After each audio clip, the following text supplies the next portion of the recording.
आप सभी को मेरा मैत्रीपूर्ण नमो बुद्धाय जय भीम। मैं आप सभी का स्वागत करता हूं अपने इस यूट्यूब चैनल में जिसका नाम है कदम बुद्ध के धम्म की ओर। और आशा करता हूं कि बुद्ध और उनका धम्म डॉक्टर बाबा साहब आम्बेडकर द्वारा लिखित जो किताब है वो आप निश्चित ही पढ़ रहे होंगे और आपको खुद को एक अच्छा व्यक्ति बनाने के लिए इस वीडियो का भी आपको उपयोग हो रहा होगा। तो चलिए आज का ये जो 90वां भाग है आज शुरू करते हैं। आज हम देखेंगे कि जो बुद्ध और उनका धम्म बाबा साहब ने जो लिखी हुई किताब है उसमें जो एक यानी धम्म के बारे में उन्होंने क्या धम्म को किस तरह से और स्पष्ट किया है। यानी जो पारंपरिक विचारधाराएं है, जो बुद्ध ने जो निर्माण की खोजी हुई जो विचारधारा है वह क्या है, तो उसका जो फर्क किस तरह से बुद्ध करते हैं इसके बारे में आज हम जानेंगे। तीसरे खंड के बारे में हम आज यानी तीसरे खंड का जो कुछ भाग है वो आज हम इसमें देखेंगे। तो बुद्ध ने प्रचलित जो धर्म है और उनका जो धर्म है इन सभी को 3 कैटेगरीज में विभक्त किया है, 3 विभागों में विभागा है। एक है धम्म, दूसरा है अधम्म और तीसरा है सद्धम्म। तो ये धम्म अधम्म सद्धम्म क्या है, किस तरह से कोई एक विचार धम्म में आता है, अधम्म में आता है, सद्धम्म में आता है, तो इसको हम आज जानेंगे। तो पहले हम जानेंगे कि धम्म क्या है। तो धम्म के बारे में बुद्ध ने जो बताया है तो इसमें एक भाग किए हैं जिसमें के 2 भाग आज देखेंगे, क और ख। तो जीवन में पवित्रता बनाए रखना धम्म है। तो जीवन में किस तरह से पवित्रता बनाई रखी जा सकती है इसके बारे में आज हम जानेंगे। तो इसके 2 भाग जो दिए हैं ना उसको हम सलग रूप से आज देखेंगे कि 3 प्रकार की पवित्रता जीवन में हम रखते हैं। हमारा पूरा जीवन ही जो व्यक्ति का होता है, एक वैयक्तिक जो जीवन होता है जिसके कारणवश दूसरे व्यक्ति के साथ में संबंध निर्माण होता है और दूसरे के साथ में जो संबंध हम निर्माण करते हैं, हम व्यवहार जो होता है दूसरे व्यक्ति के साथ में, तो उसको मुख्यतः 3 भागों से उसका यानी उस व्यवहार पे परिणाम होता है। तो क्या है वह है एक अपना मन, दूसरी है अपनी वाणी और तीसरा है अपना शरीर। तो इन 3 जो चीजें हैं उसमें से जो 2 चीजें होती है वाणी और शरीर, इससे तो हम अपना यानी डायरेक्ट संपर्क होता है किसी व्यक्ति के साथ में, सीधा संपर्क होता है। लेकिन इन दोनों यानी वाणी और शरीर को नियंत्रण में रखने के लिए तथा उनके जो कार्य है शरीर और वाणी ने क्या काम करना चाहिए, किस तरह से उनके जो विषय है वो किस तरह से उन्होंने हैंडल करना है, इसके बारे में जो चिंतन करने का काम जो मन करता है। तो मन में ही विचार उत्पन्न होते हैं और इन्हीं विचारों को हम वाणी के द्वारा और शरीर के द्वारा उनकी अमल बजावनी करते हैं। तो ये कौन से ऐसी पवित्रताएं हैं जो मन से हमें यानी मन से पवित्रता रखनी है, बनाए रखनी है, वाणी से पवित्रता बनाए रखनी है और शरीर से पवित्रता बनाए रखनी है, इसके बारे में। तो मन क्या है, मन के बारे में जब हम देखते हैं तो मन से ही कोई विचार उत्पन्न होता है। मन अपना किस तरह का यानी एक अच्छी चीजें होती है, बुरी चीजें होती है। तो हमें बुद्ध ने कहा है कि हम इस संसार में एक प्रकार के क्या है, मेहमान है। और हम मेहमान क्यों है, क्योंकि हम जन्मे हैं यहाँ पे, तो मरेंगे नहीं ऐसा तो है नहीं, है ना। यहाँ पे हम रहने के लिए तो आए नहीं है।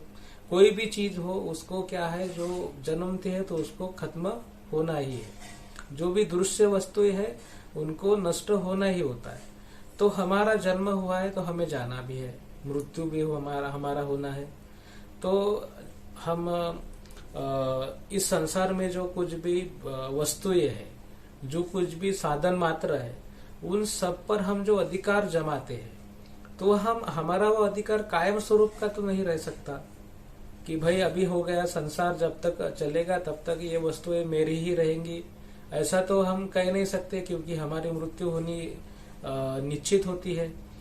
तो यही जो बातें है ना, हमारा मन एक तो निश्चितता की तरफ अग्रसर होता है यानी उसको लगता है कि ये जो चीजें है मेरी है, यानी आसक्ति की तरफ, और दूसरा जो होता है वो निब्बान की तरफ अग्रसर होता है। तो इन्हीं दो चीजों के द्वारा हमें मन की जो पवित्रता है बनाए रखनी होती है। तो मैं डिटेल्स में यानी जानने के सिवा एक इसमें जो बताया है बुद्ध और उनके धम्म में, इस भाग में जो बताया है कि मन की पवित्रता क्या होती है, तो एक जो प्रशिक्षित भिक्षु जो होता है, प्रशिक्षित उपासक जो होता है, उपासिका जो होती है, वह निश्चित तौर पे जानती है कि मेरे मन में एक काम तृष्णा की उत्पत्ति हुई है, मेरे मन में एक क्रोध उत्पन्न हुआ है, मेरे मन में आलस्य निर्माण हुआ है, मेरे मन में विचिकित्सा निर्माण हुई है, अनिश्चितता निर्माण हुई है। तो वो जानता है कि किस तरह से उत्पन्न हुई है।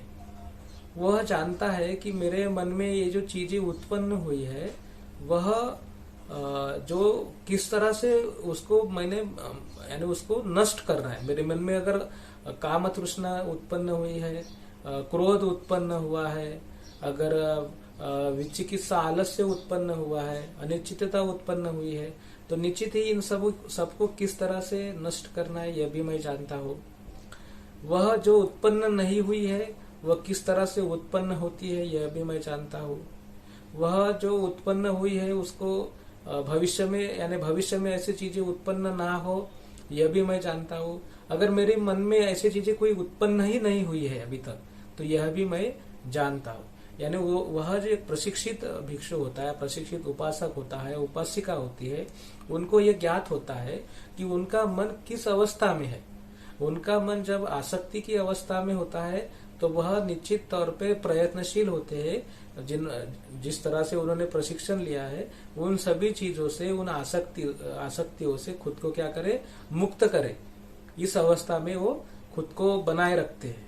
तो ये मन की पवित्रता होती है। जब हम मन से ये काम तृष्णाएं, मैंने इसके बारे में जो तृष्णाएं है, ये जो भोग विलास की बातें, इसके बारे में इस वीडियो से पहले भी मैंने आपको बताया है कि हमारे जो शरीर है, हमारा मन है, हमारे वाणी है, इसके हमारे जो पांचों जो इंद्रिय जो है शरीर के, आंख है, कान है, जिह्वा है, हमारी नाक है, त्वचा है, तो इसके जो विषय होते हैं, स्पर्श करना, देखना, सुगंध लेना, रुचि लेना यानी स्वाद लेना, स्पर्श करना, तो इन सभी का जब इन सभी के विषयों में हम आसक्त हो जाते हैं तो निश्चित ही दुख होता है। लेकिन इनके तो ये विषय ही है ना, तो उनको तो उससे डील करना ही होता है, उसके साथ व्यवहार करना ही होता है। तो इसका प्रशिक्षण है बुद्धिज्म जो है ना, बुद्ध धम्म जो है, इन सभी का प्रशिक्षण है।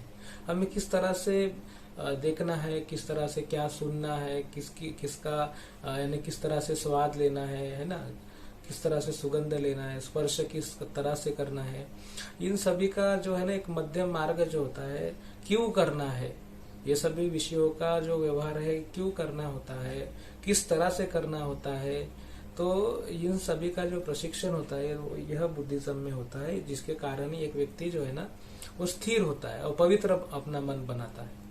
तो मन अगर पवित्र हो जाए तो फिर वाणी और शरीर तो अपने आप ही पवित्र हो जाएंगे। तो वाणी की पवित्रता क्या होती है, वह अपने पहले तो ये जो हमने जो देखा है कि जो मन की पवित्रता है, तो काम वासना से अगर हम उसमें बंध जाते हैं अपने खुद को, तो हमारा शरीर उसको प्राप्त करने के लिए किसी भी अवस्था में जाके पहुंचता है। नहीं हम किसी एक में रुचि रखते हैं, हम यानी खुश नहीं रहते। संसार वाले जो है वो भी खुश नहीं रहते, वह भी सभी जो चीजें हैं, सभी जो उसके कर्म होते हैं, वह उसी चीजों को, काम वासना को पूर्ति करने के लिए वह अपने पूरा जीवन भर प्रयत्नशील होता है। न ही उसको उन्नति की जरूरत होती है, न ही उसको कुछ सामाजिक दायित्व होता है, न ही कुछ नैतिकता होती है, कुछ नहीं। बस वो अपने विषयों को, काम वासना हो उसको पूर्ण करने के लिए वो हमेशा प्रयत्नशील होता है, जिसके कारण उसके मन में क्रोध उत्पन्न होता है, लोभ उत्पन्न होता है, और इसी सब के कारण जो है उसका जो व्यवहार जो होता है वह अपवित्र हो जाता है और उससे नीति नियम जो है भंग हो जाते हैं। तो बाद में मन की पवित्रता क्या होती है? मन की पवित्रता होती है, मन जो है अपना वाला, ये जो मन की पवित्रता हमने देखी। वाणी की पवित्रता जो हम देख रहे हैं, तो वाणी की पवित्रता में वह व्यक्ति अपने वाणी से जो है ना कटु शब्द नहीं बोलता, सत्य बोलता है, झूठ नहीं बोलता। वो जो भी कुछ बोलेगा, बात करेगा, बताएगा, तो वो क्या सत्य जो वचन है वही बोलेगा। जो उसको पता ही नहीं तो वो उसके बारे में कुछ नहीं बोलेगा। लेकिन जो कुछ भी उसको सत्य पता है उसके बारे में वो जरूर जानकारी प्रदान करेगा। तो इससे क्या होता है कि एक विश्वास बनता है। इसको भी तो, यही भी तो पवित्रता ही है। आप अपने वाणी से किसी के मन पर घाव बनाते हैं, कठोर शब्द बोलते हैं, मिथ्या बोलते हैं, आप अनावश्यक चीजों के बारे में बात करते हैं, और ऐसे यानी ऐसे बड़बड़ करते रहते हैं। तो इन सभी के कारण क्या होता है, एक अपवित्रता निर्माण होती है। कोई सिर्फ यह काम वासना ही अपवित्रता नहीं होती। हमारे पांचों इंद्रियों का विषयों में जो हम घिरे रहते हैं, उसको हम हमारे मन पे हावी करते हैं, तो इन सभी को अपवित्रता ही कहते हैं। मान लीजिए कि आपको किसी को कुछ पूछना है, आपको पूछना है किसी को कि भाई आपको मेडिकल जाना है, दवाइयों का दुकान आपको पता नहीं है, तो आपने किसी को पूछ लिया। अगर उसने सही से नहीं बताया, एक तो उसने झूठ बोला कि भाई मुझे पता नहीं, तो आपको अरे और दिक्कत हो जाएंगी। अगर उसने और एक झूठ बोल दिया दूसरे आदमी ने कि भाई पश्चिम में है, तो उसने बता दिया पूरब में है। तो यानी अपनी जो मेहनत है, हम उस पर विश्वास करके हम पश्चिम के दुकान को ढूंढने के लिए पूरब चले गए। तो इस तरह से क्या होता है कि एक अपवित्रता, एक अविश्वास का जो परिसर उत्पन्न होता है संसार में, तो इसके कारण ही अविश्वास से ही अराजकता की निर्मित होती है। फिर यह क्या है, वाणी की अपवित्रता है, जिसको दूर करने के लिए हमें हमेशा ही सत्य का जो हमारी जो वाणी है वो सत्य ही होनी चाहिए। सत्य हमने बताना चाहिए, सत्य का पुरस्कार करना चाहिए। किसी के साथ में कठोर वाणी से नहीं बोलना चाहिए, किसी की निंदा नहीं करनी चाहिए, और व्यर्थ की बकवास तो हमें फिजूल जो बकवास है वो कभी नहीं करनी चाहिए, जिसके कारण भी अनेकों प्रकार की जो अपवित्रताएं है वो उत्पन्न होती है। यह अपवित्रता ही है, ये कोई समस्या नहीं है। समस्या से ही, समस्या को हमने अपवित्रता कहा है, क्योंकि हमें ये जो जीवन है ये मूलतः सुखी बनाना है। ये जीवन जो है, जो क्षणभंगुर है, जो कुछ समय के लिए ही हमें प्राप्त हुआ है, तो इस जीवन को हमें क्या बनाना है, हमें एक सुंदर इस तरह से बनाना है। तो सुंदर बनाने के लिए हमें जो कुछ ऐसी परिस्थितियां जो उत्पन्न होती है, जिसके कारण जीवन को जीने के लिए अधिक परिश्रम करना पड़ता है, तो वह परिश्रम हमें ना करना पड़े, इसीलिए हमारे जीवन में हमें इन जो हमारा मन है, हमारा जो वाणी है, हमारी शरीर है, इसको पवित्र बनाए रखना जरूरी होता है। तो मैं समझता हूँ कि आपको ये समझ में आ रहा होगा निश्चित ही। और जो हमारा शरीर है उससे भी हमें पवित्रता बनाए रखनी होती है। तो वो क्या पवित्रताएं होती है, हमें हिंसा नहीं करनी, किसी को भी मृत्यु दंड नहीं देना है। हाँ, कोई इसमें इच्छा आवश्यकताओं के बारे में भी मैंने इससे पहले भी चर्चा की है वीडियोस में। अगर कोई आवश्यकता आन पड़ी है, कोई गुनहगार है, कोई ऐसा व्यक्ति है जिसके कारण जीवन इस समाज में अराजकता निर्माण हुई है, डर निर्माण हुआ है, तो उस व्यक्ति को हम बांध के रखते हैं, उसको फांसी की शिक्षा देते हैं, तो वो तो ठीक है, वो जायज है, वो उसके कर्म के कारण हुआ है।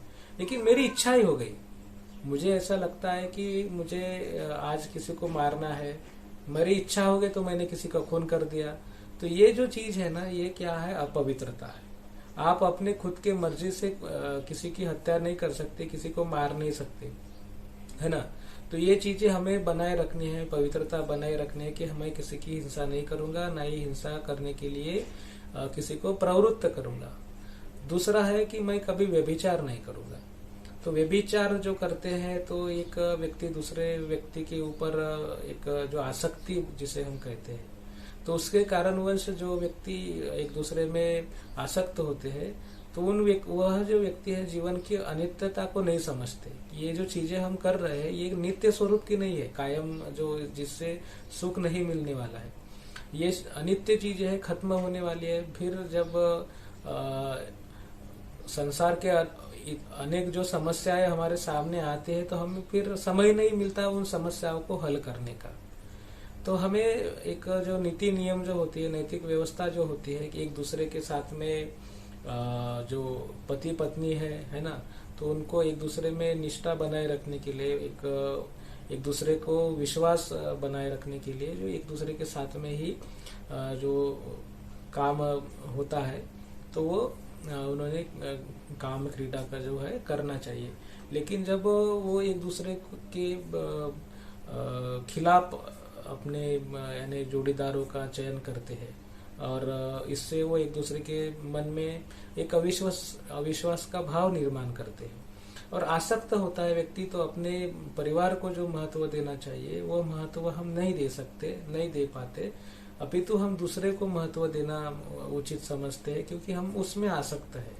तो इससे हमें हमारा परिवार का जो उद्देश्य है, हमारा परिवार की जो ध्येय है, हमारे परिवार के लिए जो दायित्व होते हैं वह हम अच्छी तरह से ना ही स्त्री ना ही पुरुष निर्वाह कर सकते हैं, जिससे सामाजिक व्यवस्था में एक रोड़ा उत्पन्न होता है, जिसके कारण समाज में गंदगी और अराजकता की परिस्थिति निर्माण होती है।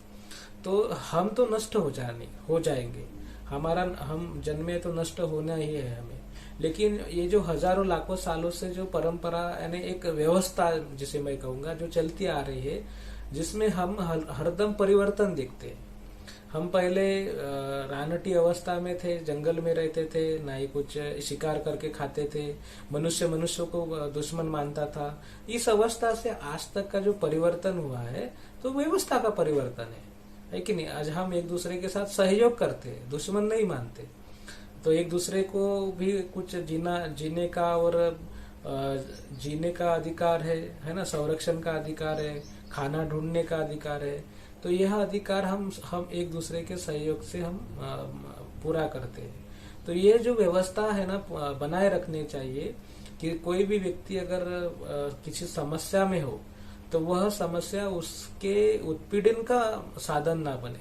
नहीं तो हम क्या करते हैं, कोई व्यक्ति समस्या में है तो उसके समस्या का हम क्या करते हैं, अनुचित उपयोग उठाते हैं, जो हम हमेशा देखते हैं, है ना। लाचार व्यक्ति से को हम देखते हैं तो लोग उससे पैसा ऐंठते हैं, कोई शरीर का सुख उसको मांग के लिए प्रेरित करते हैं।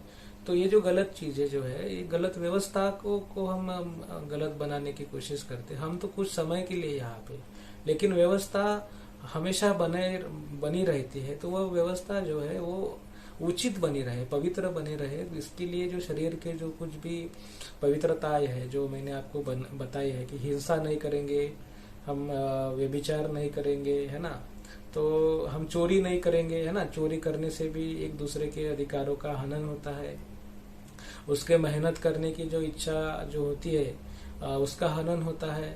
तो यह चीजें हम हमारे जीवन में पवित्रता जब लाते हैं, पवित्रता रखते हैं, तो निश्चित ही ये जो बुद्धिज्म जो है यह पवित्रता बनाए रखने के लिए हमें प्रेरित करता है, क्योंकि हमें इस व्यवस्था को बनाए रखना है, क्योंकि इस व्यवस्था में ही हम जीते हैं। और अगर व्यवस्था अच्छी रहे तो सबको सब मिलेगा। अगर व्यवस्था ही खराब रहे तो आप कितना भी कोशिश कर लीजिए, आपको कुछ नहीं मिलने वाला है। इसलिए व्यवस्था को अच्छा बनाए रखने के लिए खुद को पवित्र बनाए रखना जरूरी होता है। मैं समझता हूँ कि आपको ये जो चीजें है ना, मैं एक बार फिर रिमाइंड कर देता हूँ तो कुछ कम समय में, कि एक मन की पवित्रता है। मन में जो उत्पन्न विचार होते हैं उससे ही शरीर और वाणी काम करती है। तो मन में हमारे जो विचार है उसमें अनित्यता का बोध हमें बनाए रखना है। हमें यह समझना है कि हम इस संसार में कुछ समय के लिए आए हैं, इसलिए हमारे जो मन में विचार जो होते हैं वो जो उत्पन्न होते हैं वो प्रशिक्षित करना चाहिए। और अकुशल विचार जो है, जो काम वासना का विचार है, जो क्रोध है, जो लोभ है, जो आलस है ना, तो उन सबको त्यागना होता है। तो वो किस तरह से उत्पन्न होते हैं ये भी हम जानते हैं, और अगर वो उत्पन्न हो रहे हैं तो उसको हम खत्म किस तरह से करें ये भी हम समझते हैं। ना ही उत्पन्न हुए हैं तो ये भी हम जानते हैं, है ना। तो हमें उन सब चीजों से दूर रखना है, हमको हमारे मन से इन सभी विचारों को निकाल देना है। ये हो गई मन की पवित्रता, वाणी की पवित्रता। सच बोलना है, सत्य वचन ही बोलना है, झूठ नहीं बोलना है, निंदा नहीं करनी है, कटु शब्द नहीं बोलने हैं, व्यर्थ बकवास नहीं करनी है कि नहीं। तो ये वाणी की अपवित्रता मैंने आपको बताई है। तो हमें सत्य बोलना चाहिए, मृदु बोलना चाहिए, और जो जितना वाजिबी है, जो कुछ भी कम शब्दों में हम समझा सकते हैं उतना ही हमें बोलना चाहिए। और ये वाणी की पवित्रता है। शरीर की पवित्रता, हिंसा नहीं करनी चाहिए, हमें मैत्री भाव से सबके साथ में रहना चाहिए, सबका सहयोग करना चाहिए, व्यभिचार नहीं करना चाहिए, निष्ठा बनाए रखे। अपने जो जोड़ीदार होता है, पति पत्नी, एक आपस में निष्ठा बनाए रखे, जिससे विश्वास बढ़ता है। चोरी ना करे, चोरी करने से ये व्यक्ति की जो मेहनत करने की, कष्ट करने की जो इच्छा होती है वो खत्म हो जाती है, और वो दूसरे के मेहनत पे जिंदा रहने की कोशिश करता है। तो चोरी करने से मेहनत करने का सामाजिक जो दृष्टिकोण है वो खत्म हो जाता है। तो इसीलिए जो सभी चीजें हैं ये समाज व्यवस्था को एक नैतिक और पवित्र बनाए रखने के लिए जरूरी होता है। तो आशा करता हूँ कि आप जीवन में पवित्रता बनाए रखना ही धम्म है, इसके बारे में जरूर समझे होंगे। इसके बाद में भी हम धम्म क्या है इसके और कड़ी देखने वाले हैं, जिसमें हम देखेंगे कि ये 5 बाधाएं क्या है, वो नेक्स्ट एपिसोड में हम देखेंगे। तो मैं आशा करता हूँ कि आज का ये भाग आपको समझ में आया होगा। जो कुछ भी आपके विचार है तो निश्चित ही नीचे कमेंट्स में लिखिए। इस आई बटन पे क्लिक करके बुद्ध और उनके धर्म के बाकी की वीडियोस, प्रासंगिक की वीडियोस आप देख सकते हैं। और वीडियोस को लाइक करिए, शेयर करिए अपने दोस्तों, मित्रों और परिवार के लोगों के साथ में, ताकि एक अच्छा व्यक्ति बनने के लिए उनको भी प्रेरणा मिले। और चैनल को सब्सक्राइब करें, और ताकि अपनी टीम जो है बुद्ध एक कदम बुद्ध के धम्म की ओर वो हमें बढ़ानी है कि नहीं। तो हमें चैनल को जरूर सब्सक्राइब करना है, और नोटिफिकेशन की जो आइकॉन है उसको भी आप दबाएं। अंत में आप सभी लोगों के प्रति मंगल कामनाएं व्यक्त करता हूँ और अपने वाणी को देता हूँ विराम। नमो बुद्धाय, जय भीम।